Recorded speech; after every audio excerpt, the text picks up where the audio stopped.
We are following some breaking international news this morning when it comes to Brexit. So we're going to bring in Mike Eppel over at 680 again. I know you were watching the markets kind of scratching your head at one point, and then it all made sense when the headlines started rolling in. Good morning to you. Yeah, good morning, Melanie. The first reaction was from the stock market futures, which popped higher. And then, like I say, we saw these headlines coming out of the EU and the UK that a tentative deal has been reached after, well, of course, false starts, so to speak, in a 3-year or thereabouts negotiation process. They're coming down to the wire here to get a deal done.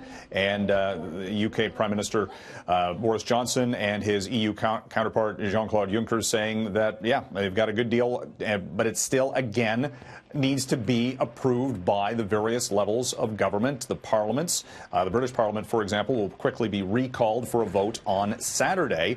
So we'll see if we get this actually completed and signed off on, or will there be a pushback because Boris Johnson doesn't have a majority government right now. So, again, still some caution. Nevertheless, we are seeing a pretty good performance here in the early trading activity with the Dow Futures Index surging by 130 points. And the British pound, which has been a benchmark for all of the Brexit swings and misses, the pound is up by better than 1% in the early trade this morning. Other things we're watching today include the 1-year anniversary of legal weed sales in this country.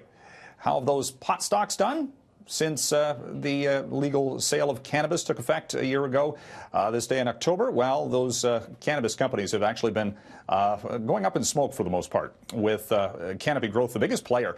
It actually peaked 2 days before October 17th, October 15th, a year ago, at more than $73. This morning it's around 26 and down about 60% over the past year. Aurora is down 65%. CanTrust, which ran into all sorts of issues with Health Canada, got its license revoked, and CanTrust, the biggest laggard of the index, down by 87% on a year-over-year comparison. We're also looking this morning at a tentative deal between General Motors and the United Auto Workers in the United States.